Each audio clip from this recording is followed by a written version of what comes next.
Elizabeth Evans, and I'm a homeschooling mom of 4 young kids. I'm figuring this out as I go, but I'm here to talk to Bonnie, who has been writing and speaking on the subject for over a decade and has been homeschooling for 3 decades. My name's Bonnie Landry. I've got 7 kids. They're ages 13 to 33. I've been homeschooling for 29 years. I'm a wife, a mom, a grandma. I'm a speaker and a writer, and I'm an advocate of joy. So we're here to provide this podcast so that homeschooling can look like you imagined it to be. Hello. Hi, Elizabeth. Exciting. I look So forward exciting. to this all week. I'm so glad. Yeah, me too. I'm pretty pumped, especially because we're gaining traction. There's Right. listening, so it's great. Yeah. Thank you to all who've listened and are continuing to listen. So this week we've finally been able to filter through people who have sent in questions. And one thing I think we forgot to mention is when you send questions, if you could let us know if you want to be named on air, so to speak, if you want credit to your name for these questions. Because thinking up a good question is a skill. That's right. You should have some notoriety. Yeah, if you want a little bit of fandom, like, hey, I heard your name. Our first question is, how do you decide what to cover each year? And do you let your kids have input? Okay. This is a good question. I'll start with the second question and move to the first one. Do I let my kids have input? Yes, I do, all the time. And I let them have input from sort of the small decisions that we make. What are we going to choose for dictation? How would you like to run this science experiment? What would you like to do today for writing? Mm-hmm. I had lots and lots of input from my kids for sure, right from when they're quite small. When it comes to choosing a year, like what we do for the year, then yes, I also get input from the kids. And of course, with multiple kids, you're going to have multiple opinions. Mm-hmm. Okay. So, sometimes ultimately the decision is mine, but I certainly want to hear from them. What interests you, right? Are you interested in doing the Middle Ages? We did it 4 or 5 years ago, but would you like to do it again? And younger kids who might remember doing some of that, are going to have a remembrance of that. Oh yeah, I'd like to reread some of those books, or I remember the kids doing that and it seemed like lots of fun and I'd like to revisit that. So what tends to happen when you're homeschooling, now some programs have a system where they cycle through certain subjects in a year, okay? So say social studies, for example, they're going to cycle through, they start with ancient history, they move on to medieval history, they move on to modern history, or Renaissance history as its own study, then modern history. They might just study the world wars. You sort of do a cycle, but what you end up doing if you homeschool for a number of years, you repeat those things. So even if you have the same child homeschooling for, 15 years, it's a guarantee. There's only a certain amount of big blocks of history. There's a guarantee you're going to cycle through those more than one time. Right? Yeah. So I'm sorry, just restate the first question so that I can just make sure I'm answering the right question. Okay. How do you decide what to cover each year? Right. Okay. So that decision for us is largely over the years been interest based. Okay. And interest tends to build via what you have previously studied. Okay. For example, when we very first started, we were studying the Middle Ages, and the books we were reading would refer to the fall of Rome. Okay. As the Middle Ages, sort of the marking point being, the fall of Rome was the beginning of the Middle Ages. And so my daughter asked this question, of course, a couple of times throughout the year. Well, why did Rome fall? Mm-hmm. And so, after our Middle Ages study, I said, well, let's look at that. Why don't we study the Roman Empire? So it naturally led into it. And often historical periods, that will happen. It's interest-based. Some people like to sort of do a cycle. So they're doing ancient history, they're doing Middle Ages, they're doing modern history. And either one works, but it was kind of fun to work backwards too, because they would hear about a historical period and sort of move back. into the previous historical period because some interest has been created, right? They're speaking Latin, the language of the Romans. And so why is that? Why is the language of the church the language of that came from the Romans? Why are we doing that? So to have sort of an understanding of that. So for me, I kind of like to just pick a big idea, right? What we're going to study this year for science, what we're going to study this year for social studies, and see where it goes, right? Okay. So my process of discerning what we're going to study is going to involve a lot of conversation with my kids. And again, ultimately, I'm probably going to be the one who sort of says, okay, well, let's do the Roman Empire this year, and let's do study, Egypt and Greece next year. Okay, we'll cover both those things. Or for the first half of the year, let's do this, and for the second half year, let's do this. And whenever you're choosing something to study, you always have the option of choosing it for a short time or a long time. Right. Okay, so if you had very small children, to spend an entire school year on one topic might be difficult if they're not really engaged. Okay, say for example, you were stepping into Canadian history or American history for the first time. It might not hold their attention, but that's kind of what education really does anyways, right? When we introduce topics to kids, we sort of introduce it at a sort of a surface level. And the next year or the next couple of years, we scratch a little deeper and we scratch a little deeper until eventually, you're scratching as deep as the child is able to do so. Yeah. So, we always have the option of choosing to cover, say, 3 or 4 historical periods in a year and kind of gloss over them and delve into them deeper as the kids get a little older as well. Yeah. Right. That's great. Yeah. So do you think that answers the question adequately? Yeah. Well, what about, so that kind of covers history, but what about other subjects? How do you know? Right. There's other subjects. Right. Of course. So the subjects that really matter in terms of what order you learn them in, obviously there's an order to math, right? You have to learn math in a certain order to make it make sense. To language arts, to some degree, you have to learn to read before you can learn grammar and spelling and punctuation. You have to learn all those things before you can really learn writing.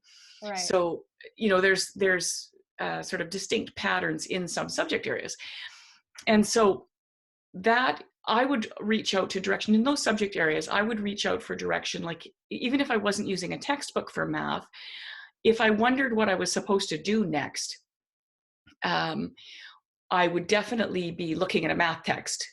Okay, well, they can add and subtract fluently. So now what do I do? Right. Okay. Or how do I introduce fractions? I would look at a math book to see what they're going to cover in a year, even if I actually wasn't using the text to teach with, because I want to have a basic idea of where we're going with that. There are some subjects as well, like math, that are going to be more individual. This is what this child needs this year. This is what we're going to do as a family this year. So those are really 2 different decisions. Yeah.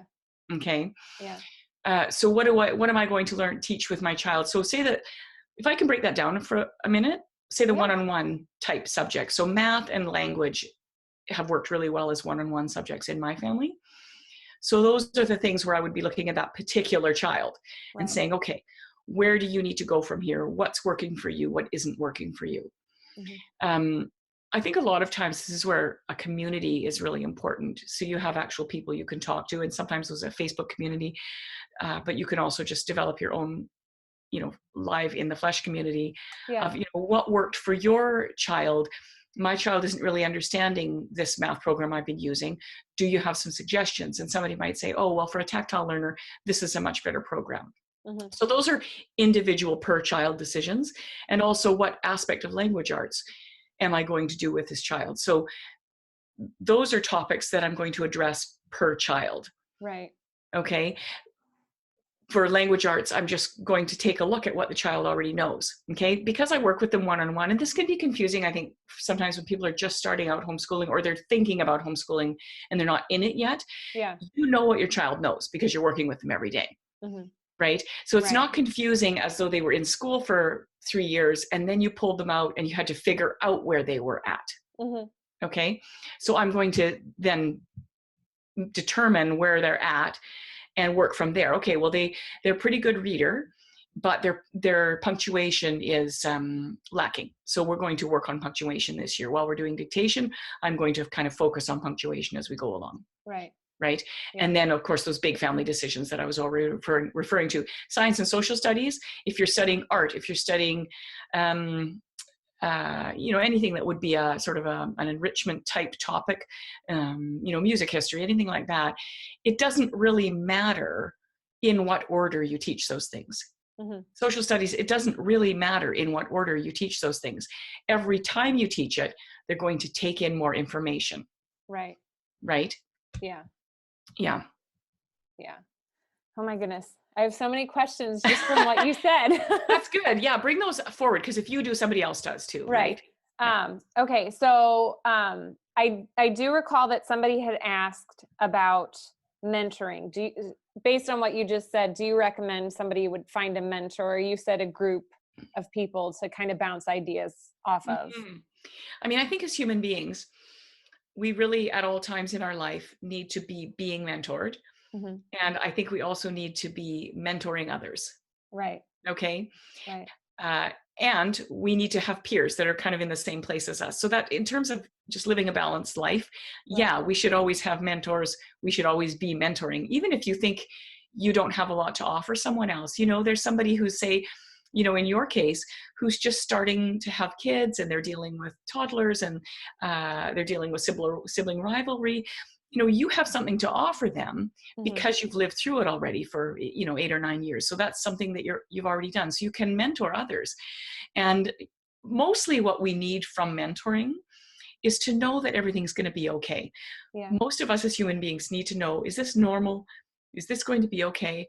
And absolutely a good friend who is further ahead on the, the timeline of parenting than the timeline of life or the timeline of, growth in your faith even. Mm-hmm. Those are things that we should always have in our life. And I would think we would have mentors on different levels, but for sure homeschooling, we need that. And if you don't have mentors, you can find them via Facebook, you can find them via social media.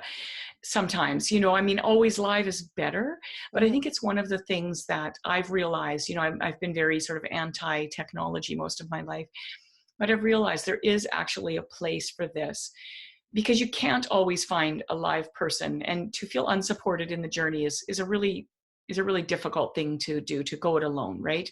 Oh yeah. So sure.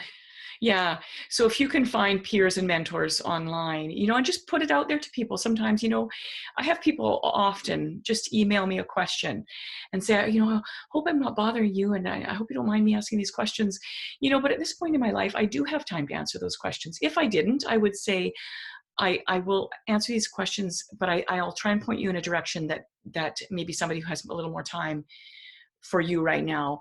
I'm still in the thick of it, but I'll say, hey, listen, I've got time to answer your questions. I'm delighted to do that. Yeah. And sometimes it might be, I'll just shoot them a couple of blog posts where I've dealt with that question. Mm-hmm. Yeah. So yeah, find your mentors for sure and find your peers. Yeah. Yeah. And then another thing you just mentioned was how you've kind of disliked technology and I'm kind of the same way. One thing that I have fought against is using, I guess, learning apps for my kids. Like we have an iPad, the kids never use it because I think I've read studies that show, with kids tracing letters on iPads, it's different. I was a Montessori kid, and tracing in sand is right. that tactile is so important. But I also don't want to write off apps if parents are really seeing that it's working for their kids. So have you heard of any apps that really, really do a good job helping teach kids, and it really does stick? Yeah, well, I'm late to the party, so I'm probably not the best person to answer that particular question, because I'm very late to the party on technology, and I was very sort of app averse. Yeah. Yeah. Right. The one thing that my kids did use technology for as they were getting older was typing. Right. Okay. Because I mean, how else do you learn typing? Right. Right. And, get an old electric typewriter? Probably not. No, use a keyboard and use a game because that's fun. Right. Uh, Right. Typing and also learning a language. So we use Okay. Duolingo quite a bit. And Okay. I found Duolingo very effective. I don't know for younger kids, because definitely technology would be something that I would address quite a bit later in the Right. homeschool journey. I'm very appreciative of the tactile nature of sand and noodles and, all those things, and Yeah. sitting down with the child on your lap. Right. But there are things like my daughter has an app that she uses with her son, that's like a night sky, Hmm. right? So I guess I don't exactly know how the app works, but it will show you the constellations and you can look for them, right, on Okay. the night Yeah. sky. Yeah. I have a plant identification app. There must be other identification apps, like bug identification apps and tree identification apps and stuff. We use one for birds. Okay, so I Yeah. would have loved that Yeah. with my kids, because going out on a nature walk and having my phone with me and just saying, because by the time you've gotten back to your house, you can't remember what the thing looked like, right, unless you Right. sat there and sketched it, which I did Yeah. not have time to do. Right. So that kind of thing I can see really being a benefit for sure. Yeah. Yeah. Right. Oh no, I I agree. Yeah. sometimes table apps we introduced a little later on. That was Okay. something I was okay with. It was the hours in front of a screen, or the inability to move from screen to real life, that I Yeah. just felt very sensitive about. That's something I really wanted to avoid with my kids, was this sort of screen mentality. Right. Yeah. That if it's not on a screen, I'm not really interested. Right. And I think we pretty neatly avoided that. Hmm. Right. Yeah. So, Yeah. No, yeah. So I'll ask my daughters if they found some apps. No, their kids are just getting to school age okay. now, sort of thing. So the oldest, both of them have oldest that just are on the brink of 4. So Okay. yeah. Yeah. How about you? Have you found apps for your kids at all, other than I Bird ID? I haven't really even looked. I Okay. I guess I'm just well, our oldest has ADHD. So Okay. we have to be really careful with how much screen time he has. We do a family movie night once a week. And sometimes on rainy days we'll, watch a movie, but we really limit it because otherwise he just builds up too much energy and he's not good at Right. releasing it. Um, and we live in Michigan, so for 6 months out of the year, it's kind of hard to go outside. Right. I hear you. So Okay, gotcha. So, yeah, I mean, that's a consideration too, right? yeah, So, yeah, but I'll ask around for sure on that yeah, one. yeah. Some moms might be wondering. Yeah. Um, okay, so I'm going to go back to talking about history. I love history. And so we had somebody write in and wonder, what order do you go in for history?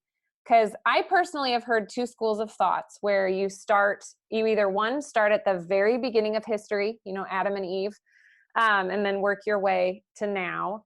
And then the other school of thought would be to start with whatever is relevant to your child's world. So here in the States, it would be start with American history, or for you, Canadian history. Hmm. So what have you heard? What do you find? Well, okay, so this is a very sort of age appropriate kind of question, okay? So when really social studies, if you think about sort of the big picture of what is social studies, so social studies is the study of the human interactions, right? Mhm. That fills out in many different ways and at many different levels, depending on the age of the child and their ability to comprehend things. Right. So really, social studies begins with my own personal history. I am so and so. These are my parents. This is my family. These are my grandparents. My grandparents came from some other parents. Maybe they came from another country. Right. So it really starts off with the person, right? And moves out from there. Mhm. So I think more important than the sort of in what era do we start, I think it's in what proximity to the individual do we start. Okay. Okay. And so for us, you know, with little kids, that's just a normal part of your conversation, and certainly not something you need a program for. Right. Who am I? Who is my family? What is my culture? What is my neighborhood? Where did I come from? Hmm. What to what people have I extended, Hmm. right? So to understand from what culture you came is really important, to understand your own little bubble, in a sense, Hmm. right? And so when I'm not as concerned about doing eras in a particular order. To Okay. me, what's important is that in an age appropriate way, my first questions as my kids got older, say for example, we were studying a historical period, the very first questions I'm going to ask, and I'm going to continue, even when I have older kids, I'm going to always ask these kinds of questions, is what was their life like? Hmm. You know, Yeah. what, how did those people live? What did they eat? That's very personal to a child. What did they eat? Because if they ate Yeah. weird stuff, that's kind of interesting and gross, right? Yeah. um, what did they eat? How did they play? Who Hmm. did they visit? Did they know their grandparents? Who were Hmm. the kids in their neighborhood? How did they get to church? Those kinds of very culturally appropriate questions to ask a small child, because suddenly then they can have a relationship with the children of that time period. Yeah. you know what were their mothers and fathers like? Did their mothers and fathers actually raise them on the day to day?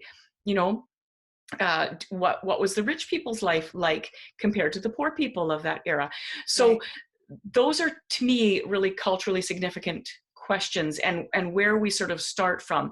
And as kids get older, and this is one of the things we have to address when we have a big age range of kids, you're going to continue asking those culturally significant questions, and you're going to expand on them with older kids, as you're also going to expand on information. Right. Okay. What happened when? Why did it happen? What did that look like for those people? How did that affect their daily life? What were the politics of the day? What was the religious and philosophical thought of the day? So you're really expanding out from there. But Okay. those things can be handled at the same time too. So those bigger questions, those bigger historical questions of information, can be handled at the same time as the cultural milieu of the day, sort of thing. Okay. Right. Have you heard of the Story of the World curriculum? Yeah. Yes, I That's have. what we use, and my Okay, cool. son loves it. He Okay. just eats it up.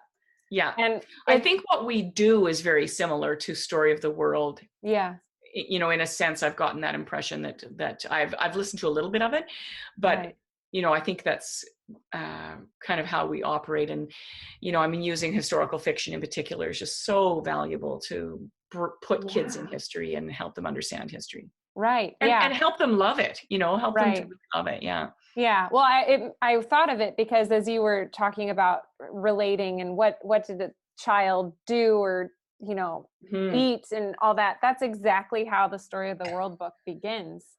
It's Cool. putting you in a child's shoes, and it talks about archaeology and how somebody hundreds of years later will start to dig up something and find maybe a toy that a child had left out Yeah. for rain. I mean, it's really cool how you just kind of get into that mindset and yeah, hear Yeah. about fables that they would tell and yeah. Yeah, exactly. I wrote a little tiny book. One of my little tiny booklets, is called How to Read a Book So It Becomes the Curriculum. Hmm.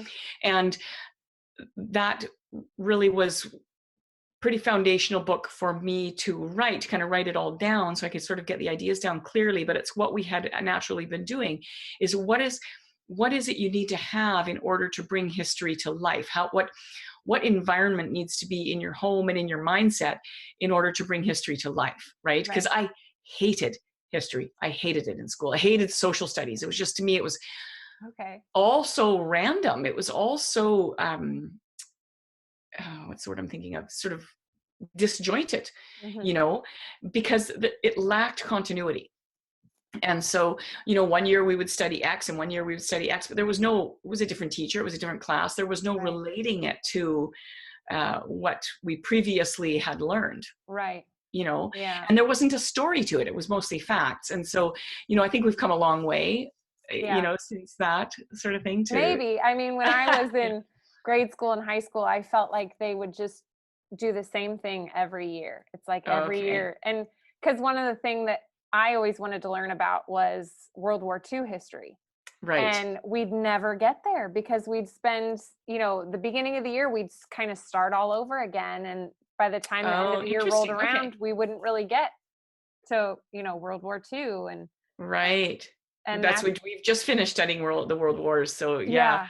It's been a super fun study. And there's so much historical fiction. That would be a really cool idea to do as a talk, like as a live talk. Yeah. Well, So go should ahead.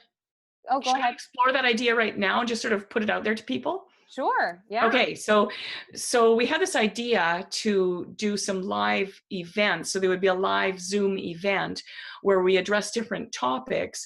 And it would be a paid event. It would include like a book and some study materials and whatnot. That would be different than this podcast, but sort of an offshoot of it. Sort of an hour's talk and then an hour of question and answer. And so look to our next podcast and we'll pick a date and put some information out about that. But one of the things we talked about would be, resources for particular studies that you want to do. I think that would be really neat. Yeah. Yeah. Well, and I'm not sure what age this would be, for sure high school, but the Band of Brothers book by Stephen Ambrose. Okay. Is phenomenal. It's been a while since I've read it, so I'd have to see how appropriate it is. But I mean, most high school kids could handle something like that. Yeah. Well, in our family, age appropriateness didn't really come into the picture. If a book had some inappropriate stuff, I just edited as I read aloud. Yeah. Right. So, unless it was really horrible. I did read one book that was actually really horrible to my kids and I had to edit out so much. It was just ridiculous. Like entire swaths of pages. It was just gratuitous, inappropriate stuff. But, right. There was some good information in the book. But, looking back, I wish I had previewed it better. There's less review sites for books than there are for movies, right? So that's one of the different books. You don't always know. So, anyways, one of the books I had to edit a lot, but I read above my kids' age level a lot. Yeah. Okay. And so if I'm reading to high schoolers, I often pick high school oriented books, and the younger kids, they just take in what they take in. Right. And I try to find a balance. Maybe the next novel we read, sort of an easier read, but it's amazing what they pick up. And I always think you can just stop and explain things too, right? Okay, what they mean by that is blah. And, so you can qualify things for your kids or provide some context if you need to. But, I just don't see age appropriateness. When you're reading aloud, it plays out differently than it does if you're giving a book to your child to read. You want it to be more within their reach. Right. But if you're reading aloud, you can treat the subject a bit differently. Yeah. And then, well, my son, he's a really good reader. He's 8, but he loves graphic novels. So I don't know if you've heard of the Tintin books. Yes, my kids love Tintin. Yeah. Yeah. So he loves Tintin. So I happened upon a graphic novel that is history based, and I'm forgetting the author, but the first one is called One Dead Spy, and it kind of puts. Are you familiar? Yeah, no, put it in the show notes. Remind me. We'll put it in the show notes. Okay. Yeah. And he just loves it, and he'll read it aloud to his brothers, and they that's laugh awesome. because they put kind of a humorous spin on it. But it's I think it's Revolutionary Wartime. I'll have to check on that. But, okay. Yeah, but they just love it. We found a little series of graphic novels for Shakespeare plays, that was cool. I don't like to read graphic novels, so I'm going to read them the play, but they can read the graphic novel themselves to just have some context, right? So, to make it a bit more fun and be a quick read, then they have an idea of where the story goes, right?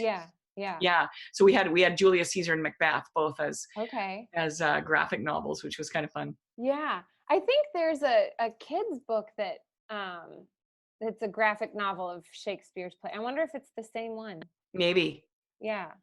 I can put that in the show notes as well, so we can talk about that. And because that's a neat thing, especially for boys. I think boys are drawn to them. Yeah. Yeah. Daughters weren't quite as into Tintin and those kinds of novels. There's another one. There's Tintin and another one, Asterix and Obelix. Okay. Do you have I'll those ones? No, no. Okay. Yeah, I'm another not graphic novel style. I'm not a huge fan of the graphic novels, but um I mean, yeah, my sons love them. They love Calvin and Hobbes and Yeah. yeah. Yeah. Yeah, I don't find they're fun to read. So that's something they can read on their own. And for some kids, that's a great start. Like if they're not kind of reluctant readers, Yeah. sometimes a graphic novel will be just the ticket to kind of get Right. them moving, right? Yeah, yeah. And there's some good ones because we have one graphic novels for the Saints. There's a couple, there's a series, I think there are four, and they each have four stories of the Saints, and they're all illustrated by Oh, different people. So you see cool. different illustrations, and I'll put those in the show notes also. Okay, great. Yeah, just send me Yeah, a link. yeah. Okay. Um, so, okay, well, that's a perfect segue into our next question, Okay. which is, as you know, reading aloud is probably the number one thing in a homeschool family's home. Yes, for um, sure. should there be any preparation? So, for example, if we decide to read Charlotte's Web, should we gather resources and information and kind of form a lesson for each child around that, or just read? Okay, do we have a couple of minutes to start? Can I share a story about that? Yeah. Okay, so this idea of reading aloud and developing a lesson plan, um, for me, my you know the book Are You My Mother? Yeah. Okay, so when I had my first daughter, I thought, okay, we were on, she read it, like we read it 10 times a day. It was that book that she just kept bringing back and back and back to me, and kids go through phases like that. And so after a couple of days of her reading it, bringing it to me several times a day, I thought, oh, you know what? I just had a great idea. We're going to do a little science project on this. And we will study reproduction and how a chick gets out of the egg, right? Hmm. And that will be really cool. So I was super excited about this because this was sort of my first step into doing something kind of organized with my daughter. Yeah. Okay. So I went to the library, like by myself. I went to the library. I got some resources. I, gathered up whatever I had to just develop a little lesson plan for what I was going to do. And I was very excited about that. And there's nothing wrong with that. Okay. Don't get me wrong, but I'll just sort of tell you what happened so you can get an idea of why I do what I do now. Prepare this lesson plan. And so then once I had all my things prepared after a couple of days, the next time she brought me the book and I said, oh, you know what? I got a really good book from the library about how a chick gets out of the egg. Would you like to read it? And she said, well, maybe, but what I'd really like to know is how a bird builds a nest. And I said, and I'm sort of like a little bit crestfallen, like, oh shoot, okay, how do I move her from that idea to my idea? Uh-huh. And I said, oh, but it's fascinating. The chick has a little special thing on the end of its beak to help it peck on the egg. And it takes sometimes a really long time for the chick to get out of the egg. Would you like to read the book? And she said, do you have any books on how the bird builds? And I was like, okay. So sort of, I felt myself getting angsty, Uh-huh. like I prepared for this Yeah. and you're not really showing the interest that I had hoped you would show in this topic. And it's kind of bugging me. Okay. Yeah. So at some point I thought, okay, this isn't good. Like, this isn't good for me to feel this angst. And what can I do about that? What can I do about that? Because I prepared for this and maybe I need to rethink my approach on this, because right now what she's really excited about is how birds build nests. Okay. And I thought, I need a set of encyclopedias. And so that's when I bought my first set of encyclopedias, because I thought, I want to capitalize on what the kids are interested in right now. I think that's the best way we can learn. So when I'm reading a book to my kids, basically we're in the encyclopedias all the time. So a topic comes up, oh, I wonder how they build their nest. So that goes right from the storybook to the novel, right? I wonder how a bird builds a nest. And we could, maybe one day we spend all our day looking about nests. Maybe we do that for 5 days in a row, right? Maybe we go out and find nests of different kinds of animals. Maybe we try, or different kinds of birds. Maybe we try and identify those nests. Maybe we know somebody who has a nest collection and we can go talk to them about their nests and have a look at real nests. Maybe we buy a bird ID book and we can look at the different kinds of birds and where they nest and how they nest. That could be a one-day study, or it could be a whole year long study, Right. right? Starting from where do the birds build their nest. Now, probably what's going to happen is at some point, when you start talking about how that bird lines its nest for its eggs and prepares for its baby, suddenly the child is then going to say, oh, didn't you have a book about how the baby birds get out of the egg, right? And suddenly then it's relevant and real, and that's amazing. So the more you can do, Yeah. prepare for whatever comes up in the story, right? And that's where an encyclopedia is such a beautiful resource, because, and I'm a really big advocate of reading aloud and having a set of encyclopedias so that your kid can go and you can go and look things up in context, in a relevant way, in a quick sort of just alphabetical manner. You can go to the library. You can say to your child, okay, we'll get a book from the library on that, but it might not be till the next day or till the next week. And you kind of have lost the moment, right? Yeah. Where in the momentum of the asking of why, you can get them the quick answer or the big answer, right? And if it looks like it's going to be a several days study or a few weeks study, get all the books you can out of the library and capitalize on that. So to sort of bring Charlotte's Web into that program, yeah, absolutely. You could do some prep work, where do they live? Where do they, how does a farm run? What kind of farm is this? There's some prep work you could do, but if you have lots of maps and a globe and, some timelines and some understanding, and you can say, oh, look, they lived in this state. That's in the Midwest. Oh, look how far that is from where we live.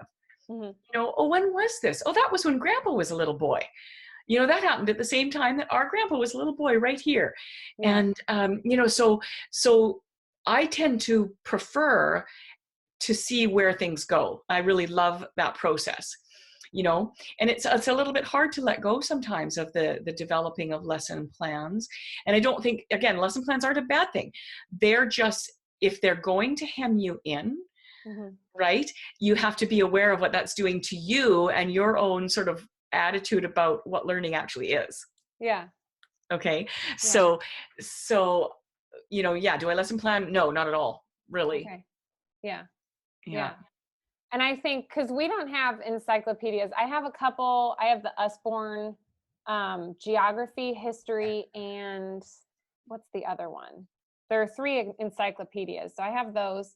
And then this year we purchased a set of, I'll have to put that in the show notes, but it's a set of anatomy books, but it's farm anatomy, and I think food anatomy, and then the other one has to do with plants. And I'm sorry for anybody who knows what I'm talking about, and I'm just totally butchering the name, but yeah, that's okay. We can look it up. We can Google it too. Right. Yeah, but they're great, and the artwork in it, it's like all hand drawn stuff, which I judge books by covers. I'm guilty. So I look for the good illustrations personally. Oh yeah. I've got some, not tons, but on my Pinterest page, I've got some posters of sort of hand-drawn, plant species and things like that I just thought would be of interest to homeschoolers, if people are interested. I think we might have to wrap up soon, but if I can say one thing about the encyclopedias before we go off the air, one of the things that I found is that encyclopedias are expensive, okay? So you'll probably pay $1,000 to $1,500 for a set of brand new 2020 encyclopedias, okay? But if you go back a year or two, we use World Book. I really like them, and I, to the best of my knowledge, World Book is the only company still making a hardcover set of encyclopedias that you can get. Okay. And I think that online encyclopedias have their place. That's another topic for another time. But if you go back a couple years, they will be half the price or less. So for $500 or $600, you can get a set of encyclopedias. Sometimes you can get them from libraries, like maybe they're 5 years old or 4 years old. You could get a 20-year-old set of encyclopedias, and they would still be really valuable to you, because by the time the kids are in high school, those online encyclopedias are a good place to go. They're less, it's going to send you down rabbit holes and whatnot, or they can be Googling things. But for young kids, information doesn't change so fast that most of the basics are going to be there for them. And the kids just love encyclopedias. Yeah. So what I recommend to people is get a new set that's a couple years old. It's a brand new set, but it's slightly outdated from the World Book website. half the price, really good buy. Or look for a 10-year-old set that you might be able to get for $100 or $200. And make that their Christmas gift one year collectively. These kids, this is what we're getting for Christmas this year, or this is what we're making our major year school expense this year, because they will spend hours and hours in your encyclopedias. It's just the best investment you could ever make for just the acquisition of knowledge and the fostering of interest. Okay. Right? Because the information is so direct. It's alphabetical. You want to look up, why the sky is blue, you look up sky. You want to look up, who were the major players or what the timetable of the Middle Ages was. You just look up Middle Ages and it's just right there. And then the information is presented in such a way that you're just getting very cursory information in the first paragraph or two, and then deeper and deeper and deeper. And the encyclopedia is also going to point you to other articles of interest. So if you're interested in weaponry, it's going to say there's a whole article on medieval weaponry over in this article in the encyclopedia. So just, we replaced our first set. I think I had our first set I bought when my oldest daughter was 4, and then we replaced it, I think, 18 years later. Okay. We probably didn't need to replace it, but we did. And I was going to sell the set. We use our encyclopedias so much. We actually just moved the old set into the living room and keep the new set in, in our school area where we do our reading all the time. So, yeah. So, well, now I'm going to have to hop on and buy them before everybody else that listens. Yeah. Sometimes I've had somebody a couple times tell me that on Black Friday, World Book has their couple years old sets even marked off another $100 less. Oh, wow. Yeah. Okay. So something to keep an eye out. Maybe there's a big COVID sale going on. I don't know. That's a great tip. I'm going to have to see about funding that. I love books. I know. They're the best. Yeah. Did you hear about the, what's her name? She had a Netflix show where it was all about purging things. Marie Kondo. Oh, Marie Kondo. Yeah. Yeah. Oh, there was so much flack about purging down to 20 books or something right. like that. Yeah. No, I know. That's when I did not watch it. I thought, if she's going to say to get rid of books, that brings me joy. So yeah. Even those books you're not going to read. Right. Someday, just flip through them. One of these days I'll kick my family out and I'll do our podcast in front of my bookshelf in our living room. Please do. I saw that with your talk, and oh man. Yeah. I'm envious of that. Yeah, that was kind of a big deal to put that in, but we'd always had that entire wall full of IKEA bookshelves, and I thought, when we put that addition on, I thought, no, I think built-in bookshelves are the way to go with this family. So yeah, it's beautiful. Thanks. So just going to remind people that we're here on this podcast. We're also on YouTube. So the same podcast, only on video on YouTube. And there's something else I'm supposed to remind people of at the end of the show. What is it? We are just to keep an eye out for live event. Yes, for a live event coming up. And we will, our release date is on Mondays, and please submit your questions. You can submit them via Facebook Messenger, or on my page, Make Joy Normal, or to me personally on my page, Bonnie Landry, via Instagram or via email. You can get that on my website. So any way your questions come, we can tackle them. And thank you all for who submitted questions. Some of the questions will be combined as well. So if we get similar questions, we'll combine them. Right. Just for expediency. And let us know if you want to shout out. Okay. God bless. Bye, Elizabeth. Bye.